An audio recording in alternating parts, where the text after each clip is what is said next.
Hey y'all, Michael here. Welcome to Spooky Season for 2023. Before this episode gets started, I wanted to jump in and remind you we'll be at Arcane in Durham, North Carolina on Thursday, September 28th at 8 p.m. We'll record a live episode, do a Q&A, hand out swag, and hang out with folks. We hope to see you there. Also, Arcane Carolinas Volume 1 is out now, collecting Charlie's research, notes, and reflections from a bunch of stories we've covered over time. There's a link in the show notes to this episode, so check it out. And now, on with the show.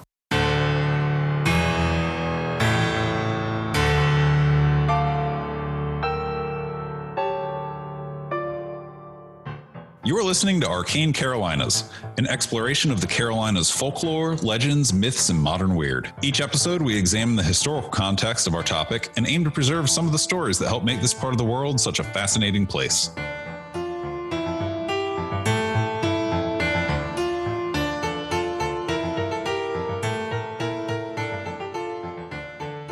Hey y'all, Michael here. This is the second half of a doubleheader block we did at Ret-Con 2023 in Cary, North Carolina. For this half, we got to hang out with our old friend Tally Johnson, who's been on the show a couple of times and is always so much fun.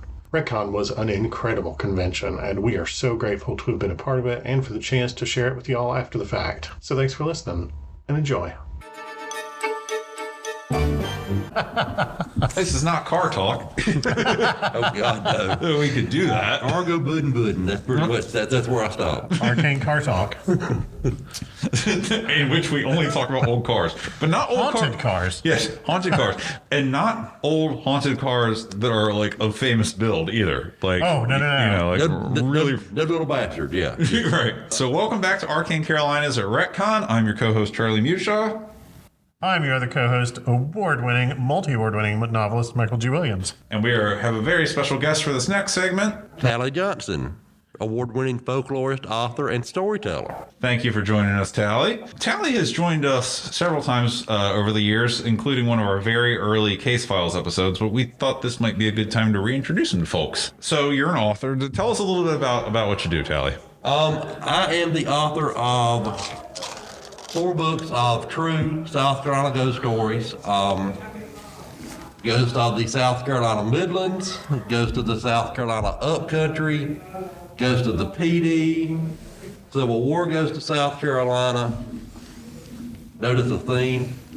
And then I have an anthology of Southern Gothic short fiction called Creek Walking. And I have stories in a couple of different anthologies, and I've showed up on a couple of CDs of all things. Well, yeah, I mean, you do live storytelling too, right? Like, Oh, yeah. I know you've done like events and spoken at schools and libraries and stuff like that. Yeah. I do ghost stories, and I can do, to humble brag for a minute, I can do a ghost story for every state in the union. And if you give me 15 minutes, I can do one probably for your hometown.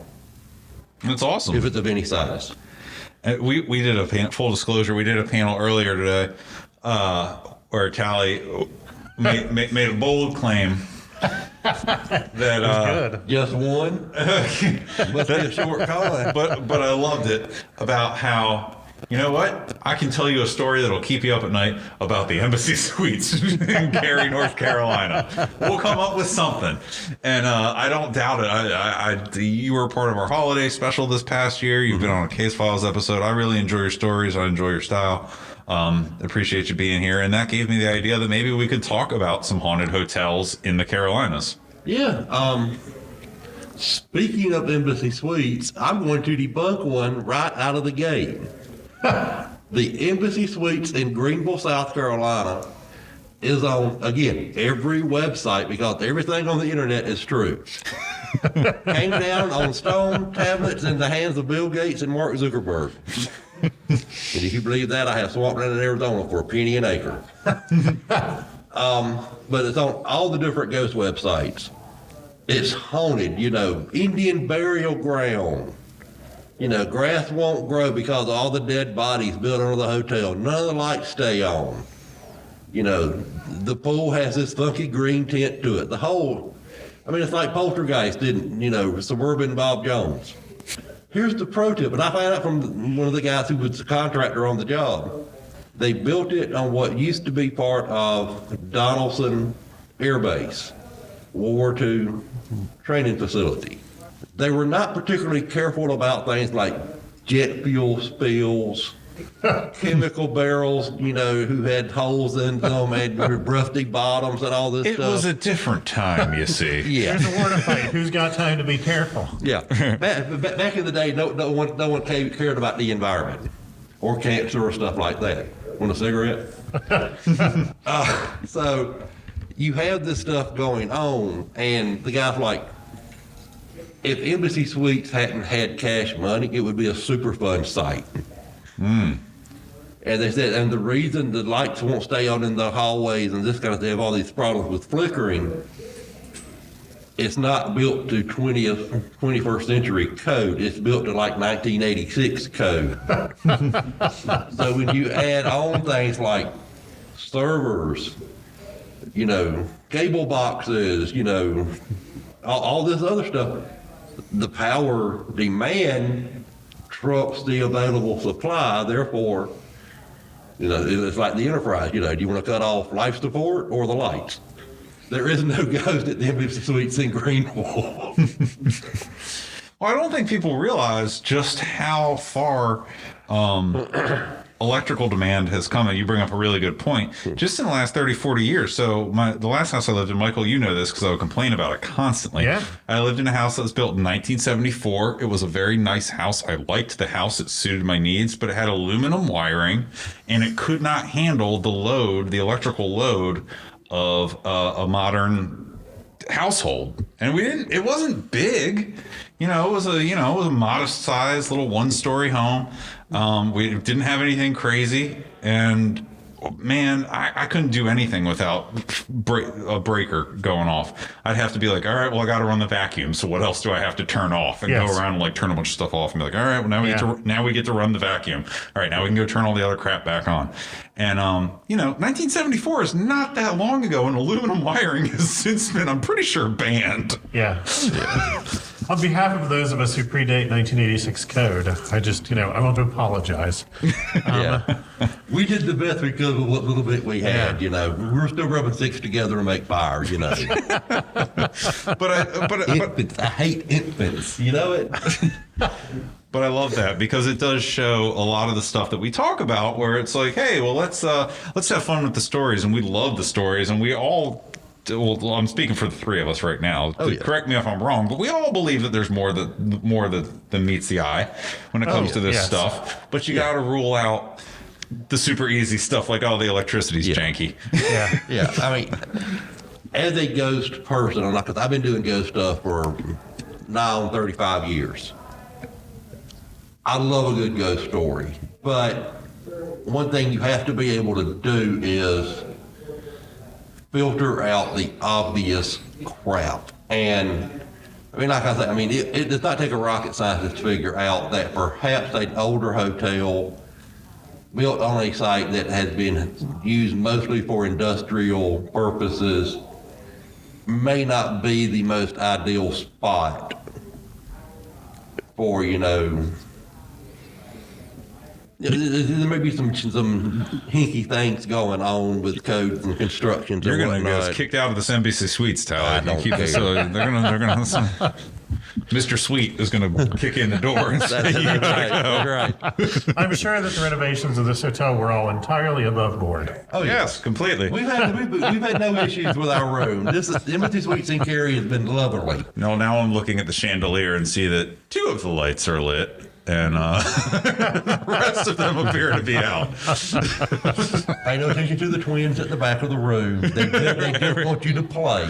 But haunted hotels are a fun topic, right? Because you've got a place that lots of different people coming and going for various reasons. Lots of emotional baggage if you're into the stone tape theory for various reasons for people in hotels. We talked about the Dunhill Hotel in Charlotte in an episode. A lot of tragedy at that hotel where people would go there and jump off the roof during the Great Depression. Stuff like that. So you can kind of connect the dots for ghost stories to hotels. So a couple of points on hotels, and I'm going to point out that I'm wearing a t-shirt that a friend of the show and a friend of mine made for me, which says my answer is going to be unnecessarily academic. But hotels are themselves a liminal space. Mm-hmm. They're a place that is between. They're not exactly a home, and they're not exactly a business. And they're... Yes. I have told you to watch this show several times. Have you ever watched Room? I think it's No, I have 104. not. Yeah, I have not yet. HBO series Room 1. I'm pretty sure it's 104. It's something 04. 104, 304. I think it's 104. Great series. And it's all about that. The entire show, every episode takes place in the hotel room, and it shows the different people that come through it. Yeah. It's got like a Twilight Zone approach. And jumping on that too. Yeah. Arrival and departure. Yes, Again, liminal exactly. space. I mean, there is no stability at a hotel. A hotel is where you go when you have not yet gotten where you're going. Mm-hmm.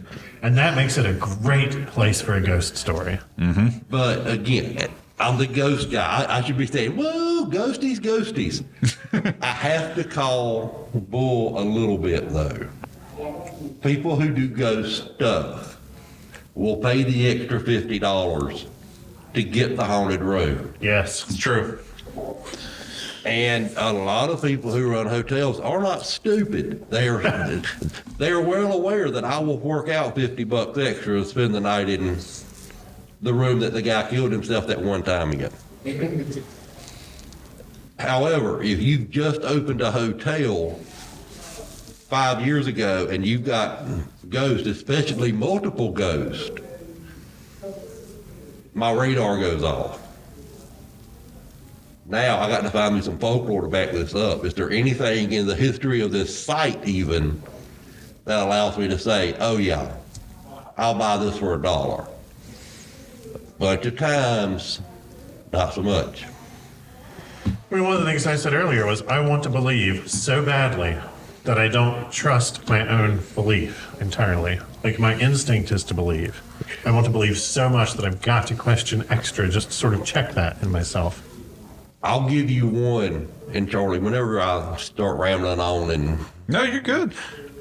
because I can talk for 3 hours about this stuff. Well, we don't have 3. I know. That's why I say We're inside of that's why I one. say, yank on my ear and say shut up, and then we'll move on. But here's one for you to put on your to-do list. Uh-huh. The Battery Carriage House Inn in Charleston, South Carolina. Okay. On the Battery, right there where the Ashley and Cooper River come together to make the Atlantic Ocean, which is what Charleston people think happens. The Atlantic Ocean is born there. Yeah. Yeah. And you have a ghost in room number 8. A male torso appears, and when people in the room scream, it vanishes. Does it have a head? No, it's a torso. That's weird. Oh, that is freaky. Yeah. Does it wiggle? No. That'd be doesn't even even jiggle. Because that'd be even Is weirder. it clothed? No, a nude male torso. Is it moves fit? from the front door So towards waist the to bed. neck. Waist Yeah. to neck. Does it have arms? No, just a torso moves in. Is it like a And mannequin torso? supposedly- Like no details? I mean, you can tell it's a male, I mean, as opposed to a female. No, But I mean, gotcha. I haven't counted the chest hair or anything, no. I'm just. I have not given it a detailed, in-depth study. It's a story, Charlie. Okay, sorry. Keep going. Not a documentary. Keep going. Okay. Anyway, so you have that. Room 10 for the ladies is probably the special treat. The gentleman ghost visits the room. Victorian high tea dress, dressed to the nine, walks through the mirror of the room, approaches the bed, and if you're a single female, will be happy to join you in slumber. No, hello there. And perhaps other activities that occur on a nocturnal basis. I was going to say, is in slumber a euphemism? Can be. All right. I'm not sure how PG, we're 1975 PG or 2023 PG. I have to make sure where my line is. Kids listen to the show. Oh, well, in that case, it's new PG, so it has to be good. Heavens. So I have to be good. I don't want to get nobody the vapors. I just want to make sure I remember exactly which room this is. Number 10. Okay. And it's entirely possible you may persuade, I mean, I don't know. worth a shot. Can't hurt.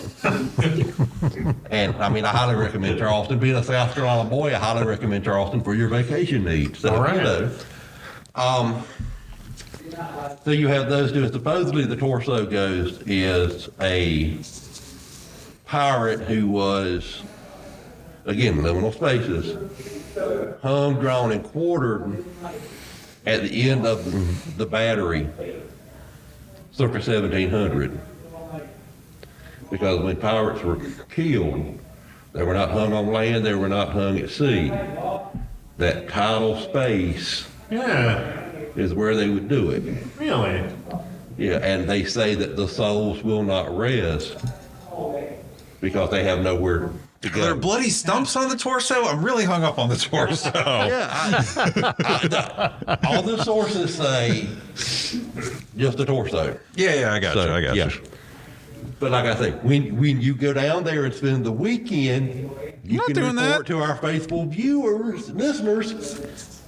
It has X number of chest hair. It has, a 6-pack you can bounce a quarter off of and get change. All that good stuff. So, Charlie, I don't need that in my life. I'm just curious. You have to testify to the veracity of the story. All right. I don't know how much the room costs, but I'm not paying for it.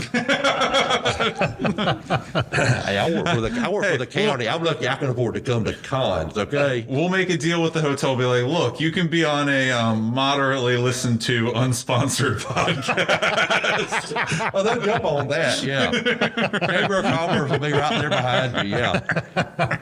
However, Charleston does have another haunted hotel, the Francis Marion. The building itself is not haunted, but the sidewalk out front is. Okay. Wait for it. Don't giggle too hard yet. You let me play with these people and they get me all aggravated. This one is at least inexpensive to investigate. And I get confuzzled easy. Okay. But 1927, a Yankee salesman came in on the train to Charleston to spend a week at a expo of some kind. The things are hazy about what I'm assuming cotton, but The Kernoodle Expo. is the story. Yeah. Yeah. The Hoot Nanny Expo. Right. And previous work. So he's there, and he apparently meets up with a Charleston Belle, debutante, high class young lady, and they have a torrid affair at the Francis Marion, where this gentleman's staying. Oh, good heavens. And then the father of the young lady, who is engaged to a Charleston beau, discovers what's going on. Confronts the young man in his hotel and basically says, "You are unsuitable for my daughter. There can be no satisfaction had. How do you propose we settle this?" About 30 minutes later, the young man appears on the sidewalk out front of the hotel after having fallen from a 6th floor window. Must be Russian. Yeah. That's timely for the news. I should make it. Hold on for the tape. Russian politicians have been falling out of windows. Anyway, Yes. continue. Yeah, it's kind of an epidemic of oopsies. Right. So and of course, the coroner and the powers that be in Charleston are like, "Oh yeah, the poor man, must have been despondent over some kind of financial setback. It's 1927. Of course, he just couldn't stand the strain and leapt to his death." Never mind the fact that everybody in the hotel bar, the hotel restaurant, the staff, the maids saw him go up and heard the argument because apparently you could hear it at sea. But he tripped and fell Sure. 47 times. in every ledge on the way down, my God. He's tripped and fell, and somehow at the bottom there were 37 knives. Yeah. But supposedly if you go, and it's to the left of the entrance to the Francis Marion, if you stand on that spot, you have a feeling of sincere and utter panic hit you out of the bright blue sky. Huh. And I like that one. Yeah. yeah, and it's just it's one of those things where it can happen today at 5 o'clock and not happen again for 6 months. Yeah. And then all of a sudden, he walks up and you didn't get the visual for that, but yeah, it's big, and then you're fine after a few seconds.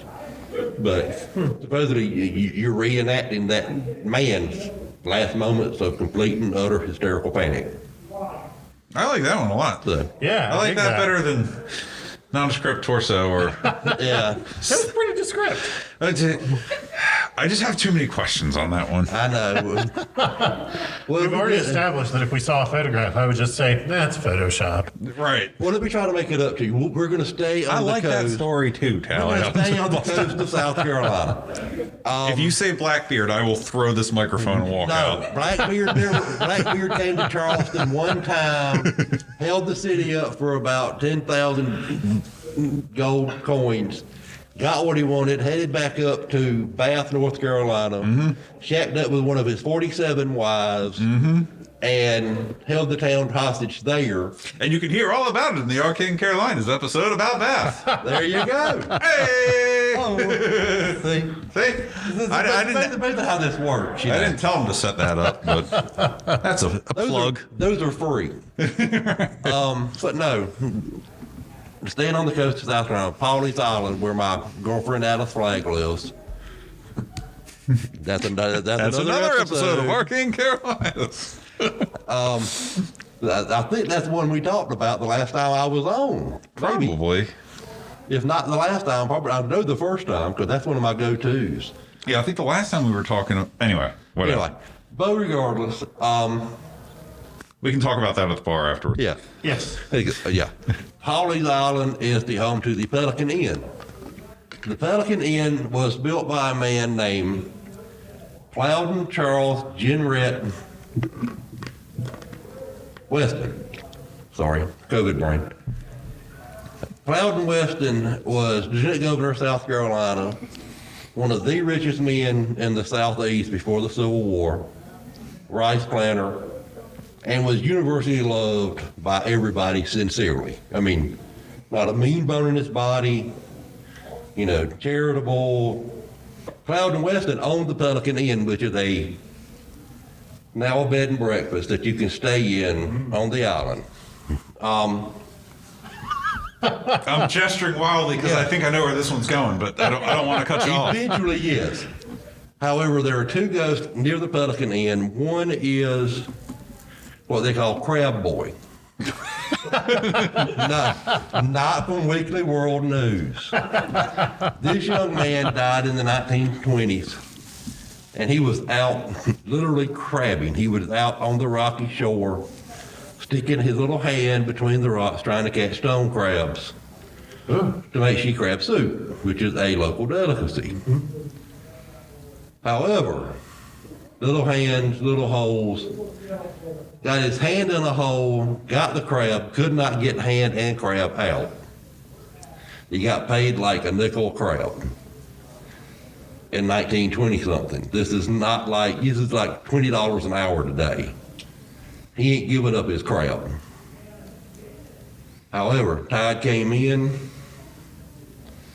tide kept coming in, and eventually crab got smart and said, hell with this, I'm out of here. Hand was still stuck, little boy drowned. Ghost stories always come from happy, fun things. Always. There's nothing bad ever happens to anybody in a ghost story. Every ghost died with a smile on its face. That's right. There'll be one of those too. Oh, excellent. So anyway, Crab Boy shows up, and apparently some people can see him walking in the surf. Mm-hmm. Most people hear his gurgling, dying screams. Oh. Yeah. Which, let me tell you, Pawleys Island is not one of those places you go if you like the nightlife and you love the boogie. Pawleys is not your destination. It's like, turn off the paved road, get on the dirt road. Here's the end of the world. It's a beautiful place, but yeah, it is not sentimental. The other ghosts at the Pelican are two little Yorkie terriers. They were the pets of one of the later owners in the 50s, devoted to the wife of the couple. And first, 1 week one dog passed, the next week the other dog passed. They had some kind of cancer. And since their death, they've been seen running on the porch, playing in the surf, and heard barking throughout the building, which is, of course, no pets. It's the kind of dog I could tolerate because I'm allergic as hell. This would be my ideal pet. You ever go to Disney World and see the little ghost dog leashes that they used to sell? Yeah. Oh, yeah. Now, this is a free one from Civil War Ghost of South Carolina. I think Plowden Weston was the gray man. Okay. The gray man of Paulus who appears before hurricanes. If you see him, your property and life are safe. Like, as in, you can have towels and flower pots on your porch rail. Hurricane Hugo comes through, knocks your neighbor house down to the pilings and the concrete slab. Your wet beach towel still hanging on the rail. And that sounds crazy and ridiculous, except that we did an episode on the Gray Man, and there are documented real accounts of exactly that. Yeah. Had been seen since the big Sea Island hurricane of 1823. Yeah.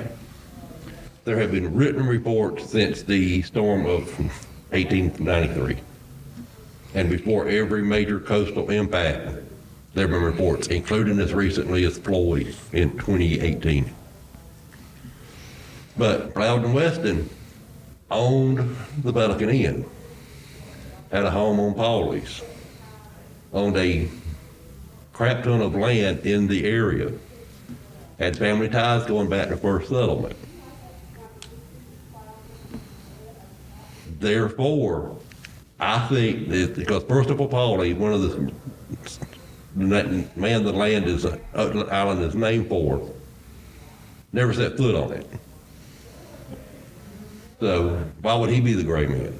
Right. The story about, the young lover who's been at sea for 20 years comes back to save his bride from a bad marriage, rides pell-mell down the beach on the great white charger and jumps over a fallen tree and lands in the middle of the biggest thing of quicksand seen in South Carolina. Kaplunk, drowns. Why would he come back? But a man who owned property on the island, loved the island, improved it, built roads, built river landings and stuff. Maybe he comes back and makes sure his stuff doesn't get wrecked. And there's already ghosts associated with the site. So, Buy the book, find out the rest. right. Please.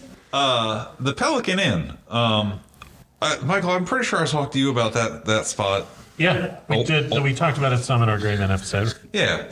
And is that the one where there's a lady ghost, like a really stern boss. Yeah. And they are not totally sure who she is, except that an owner of the Pelican Inn in like the 1970s pointed at a photograph of an owner from like the 1920s and said, that's her. Right. But people across multiple owners and across multiple generations and decades have reported things like they'd be working in the kitchen of the Pelican Inn, and all of a sudden a woman in period dress would walk into the room and bark at them that they're not doing it right, and like just stand there and yell at them like the world's meanest boss, and then turn around and walk out. And everybody would be like, who is that? And also, one of those owners had kids who helped around the house as teenagers, as like cleaning up and stuff. And one of them said that anytime she slacked off at all, there was like a particular place where she liked to stand and lean and just like take a break. And about half the time that she did that, that woman would all of a sudden walk into the room, tell her that she's being lazy, and turn around and walk back out. and it like kept her from taking a lot of breaks that she was supposed to be getting. But she was like, yeah, we never knew who she was, and in fact, never really talked about it because they were all afraid of basically getting in trouble for saying that they'd seen a ghost. And so, like as adults, this woman's children all found out that they had all had experiences with this ghost. Yeah, all right. That's why I was getting all excited because I'm like, I'm pretty sure I know this one. Yeah. Here's one more for free, and it's not actually a true ghost story. Have you ever heard of the Bighams No, from over at Dillon County? no. Ugh, y'all got to do a show on the Bighams. Holy Moses! The Last of the Bighams and A Piece of the Fox's Hide are the two books y'all have to read, and trust me, that will be on holy crap. You think Murdaugh's crazy? It ain't got crap on the Bighams. So one of my favorite haunted hotels of recent memory is the Belmont Inn in Abbeville, where I got to go spend a weekend as part of the Upstate Spirit Conference. Oh yeah. And people swore they saw something. I didn't see it because I wasn't there when they saw it, but apparently a glass flew off the shelf in the bar in front of a big group of people and the staff, including the staff, and they were none too pleased about it. It was a historic hotel. I don't know what happened. I wasn't there, but they have lots of stories out at that hotel. Yeah, it's an original owner of and the Belmont Inn appears in Ghost of the South Carolina Midlands. Plug. We're not here to not sell books. Exactly. Fat people got to eat. Leave that in because that's hysterical. I don't have it. Michael does. Go for it. But no, the Belmont, the poltergeist who's there is named for one of the original owners of the land, a guy named Abraham. Mm-hmm. And poltergeist activity includes TVs cutting on and off by themselves, glasses being thrown in the bar, bottles being either unscrewed or wine becoming uncorked. Figures have been seen on the second story windows, supposedly. It has all the earmarks of a classic haunted hotel. I mean, it's one of those things where, and there's nothing chapter. I'm amazed you've got as many witnesses for that as you normally. It's like the one guy who comes in who's staying remaining weekend with the wife, and something walks past a mirror. Or So yeah, it was random. But yeah, I'm shocked you had. It was 3 guests of the convention and 1 bartender. Because I went down after doing this all day, talking to people, interviewing people, and go down to the bar. And they're like, "Oh, this thing happened. It was crazy." And they'll look at the bartender like, "That happened?" The bartender's like, "Yeah." And I was just like, all right. Well, these 3 have a vested stake in telling me it happened, right? Because they want to talk about it. So that's why I asked the bartender. The bartender, separate from them, is just like, "Yeah, it happened. I don't know. It's annoying. I got to clean it up." Yeah. And that's how you can tell that was not put on for effect for the event. That's one of those things like, otherwise the bartender were like, "Oh yeah, that sucks." Grin. Right. It's just like, damn, extra work. And that kind of tells you, okay, there's probably something that actually happened. So. Would you like to actually hear a ghost story that is set in the backyard of this hotel? This hotel? Yes. Yeah. At the bottom of the hill. So we're on a hill. Right. At the bottom of the hill is, and down a little ways, is Lake Crabtree. It's a county park in Wake County. And that's all named for the guy whose land it was before it became a public park. Who we talked about a little bit in the High House episode. And Crabtree himself is actually also an ancestor of, if you live in the Raleigh area and you know David Crabtree from WRAL, a longtime newscaster in the area, he's descended from those people. And Crabtree Valley Mall is named for land they had and all that kind of stuff. So there is a legend that on the grounds of Lake Crabtree County Park, it is occasionally seen a person in the distance riding a white horse. And that is another of those sort of classic, the figure that flits between the trees and disappears and nobody can catch up to them. And that is the original Crabtree who owned the land patrolling his woods.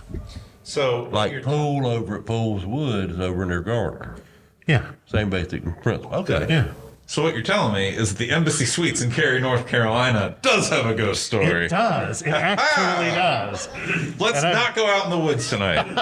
No, I It don't is recommend really it. cold and wet out Ask a there. local. Yeah. Well, this has been great. Yeah. Yeah. Are there any questions? Yeah, we got a have couple of minutes, but then I few want to minutes. make sure we leave time to, just chew the fat, answer any questions, say hi. If you don't have any questions, that's cool too. There's free stuff in the back. Okay. Well, that's not what they're telling me. Is shut the hell up. It's what they're telling me. Tally, we plugged your books and we like you and you know that, so we're good, man. I know. Hey, like I say, y'all are the only people daft enough to have me on more than once, so I'm not gonna hate. I love hanging out with both of you. You're good folks.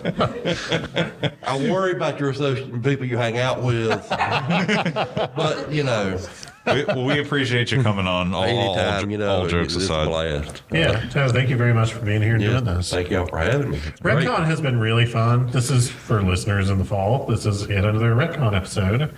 And Ret-Con is super, super cool. Yeah. And everybody needs to be here next year. Super stoked to have been a part of the first one and hopefully going to be here next year doing the same thing. I just I don't know, I Absolutely. keep thinking my husband texted me and said, the vibes are so good. And that's like the fourth time somebody has used exactly that phrase to describe this. I've heard it today. Yeah. Yeah. But thanks for being here. And thanks Thank for y'all. coming out and being on so many panels and stuff. Anytime. Like I say, y'all know where I'm at and I'm easy, so just give me a holler. Thanks for listening. Thank y'all. Appreciate it.